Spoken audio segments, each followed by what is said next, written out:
ప్రజల కోసమే నాయకులు అనే విధంగా ఈ కోవూరు నియోజకవర్గంలో మనం పరిపాలన చేస్తాము. దానికి చంద్రబాబు నాయుడు గారు మనకి అన్ని విధాల సపోర్ట్ ఉంటారు. ఆయన గవర్నమెంట్ లో ఎవరికి కూడా అన్యాయం జరగదు. పేద ప్రజలకైతేనేమి, మహిళలకైతేనేమి ఎవరిని కూడా అన్యాయం జరగదు. ఈ రోజు మీరందరూ చూసే ఉంటారు, మన నీచమైన ఎమ్మెల్యే మహిళలను ఉద్దేశించి ఒక ఎమ్మెల్యేనైన నన్ను ఎలాంటి మాటలు మాట్లాడాడో, అదే విధంగా ఈ బుచ్చిరెడ్డిపాళెంలో ఈ రోజు ఎంతో మంది మహిళా కౌన్సిలర్లు ఉన్నారు, చైర్మన్ ఉన్నారు. ఇలాగా 33% రాబోయే రోజుల్లో రిజర్వేషన్ వస్తుంటే మహిళలు ముందుకొచ్చి మేము రాజకీయాల్లో రాణిస్తాము, మీకన్నా మేము బాగా చేసి చూపిస్తాము అని చెప్పి ముందుకొచ్చే ధైర్యవంతమైన మహిళలందరినీ అవినీతి చేయకుండా నీతివంతమైన పాలన చేస్తుంటే, అవినీతిని గురించి మేము ప్రశ్నిస్తే అవినీతిని గురించి నువ్వు తిరిగి సమాధానం చెప్పలేక మమ్మల్ని అవహేళన చేసి, అదేమంటే మేము అడిగిన దానికి మీరు సమాధానం చెప్పాలంటారు.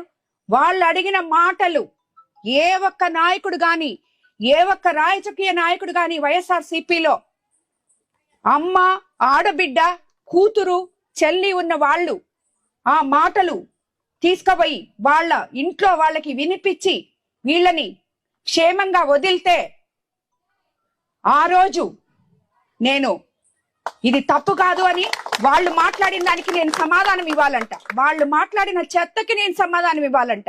ఏమని సమాధానం ఇవ్వాలి? మీకు మీ చరిత్ర మొత్తం ఈ కోవూరు నియోజకవర్గం అందరికీ తెలుసు. నేను అంటే వాళ్ళు మొత్తం వచ్చి చెప్తారు. ఈరోజు వాళ్ళ నోళ్లతో వాళ్లే అన్ని అరాచకాలు చేపించుకొని కడుపు మండిన నా కోవూరు నియోజకవర్గ బిడ్డలు ఎవరో తన తల్లిని అవమానించారు అనే కోపంతో ఏదో కొంత వేస్తే మిగతా అంతా మొత్తం పగలగొట్టుకొని ఈ రోజు షామ్యానాలు వేసుకొని ఎగ్జిబిషన్ చేసి మీరందరూ వచ్చి దీన్ని చూసిపోండి, ఇక్కడ ఉండి పెట్టాను, చందాలేయండి అని చెప్పి మాట్లాడే మీరు, మీకు సపోర్ట్ చేసే వైసీపీ నాయకులు, నేను ఈ రోజు జగన్మోహన్ రెడ్డి గారిని కూడా అడుగుతున్నాను, సార్ మీరు ఎందుకు మీ వాళ్ళని ఇలా ఎంకరేజ్ చేస్తున్నారు? ఏం తప్పు చేశామని మహిళలకి ఇంత అన్యాయం ఎందుకు? మీరు మీ ఇంట్లో వాళ్ళని అంటే మీరు ఊరుకుంటారా? ఒక్కసారి మీరు ఈ మాట్లాడే వాళ్ళకి ఒక్కరికొక్కరికి ఫోన్ చేసి ఏం చేస్తున్నారా మీరు, మీ మాటలు వెనక్కి తీసుకోండి, ఒక మహిళని, కుటుంబ స్త్రీని ఎందుకు ఇలా మాట్లాడుతున్నారు అని ఒక్క మాట అడగలేకపోయారు. ఈ రోజు రాష్ట్రం అంతా, దేశమంతా నా వైపు ఉంది, నాతో ఉంది. అందుకు కారణం తెలుగుదేశం పార్టీ నాయకత్వం, ఎంతో పటిష్టమైన నాయకత్వం, ఉమ్మడి ప్రభుత్వం. చంద్రబాబు నాయుడు గారి దగ్గర నుంచి, లోకేష్ బాబు గారి దగ్గర నుంచి, ఈ రోజు పవన్ కళ్యాణ్ గారి దగ్గర నుంచి, భువనేశ్వరమ్మ దగ్గర నుంచి అందరూ నన్ను ఓన్ చేసుకొని వాళ్ళ బిడ్డలాగా, వాళ్ళ కుటుంబ సభ్యురాల్లాగా ఈ రోజు ప్రతి ఎమ్మెల్యే, ప్రతి ఎంపీ, ప్రతి మినిస్టరు, అందరూ అధికారులు ప్రతి ఒక్కరూ ఒక లైన్కి వచ్చి ఒక ఆడబిడ్డకి అన్యాయం జరిగింది అని మాట్లాడుతుంటే ఇంకా అచ్చొచ్చిన ఆంబోతుల్ని ఊరి మీద వదిలి వాళ్ళు చేసింది నిజము, వాళ్ళు మాట్లాడింది నిజము అని మీ నాయకుల చేత చెప్పిస్తూ, ఏం తప్పు మాట్లాడాడు ప్రసన్నని మాట్లాడిస్తూ, మాట్లాడిన మాటలు నేను వెనక్కి తీసుకొని నేను కరెక్ట్ మాట్లాడినాను అంటాడు.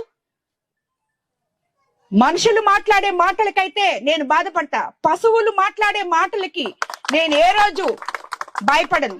మీరు ఈ కోవూరు నియోజకవర్గంలో ప్రజల అండదండలు నాకు ఉన్నాయి అని చెప్పి తెలుసుకొని తిరిగి మళ్ళీ మీరు ఇక్కడికి అడుగు పెట్టలేరు అని తెలుసుకొని ఈ ఫ్రస్ట్రేషన్ లో ఇష్టం వచ్చినట్టు మాట్లాడుతున్నారు. ఇది కరెక్ట్ కాదు.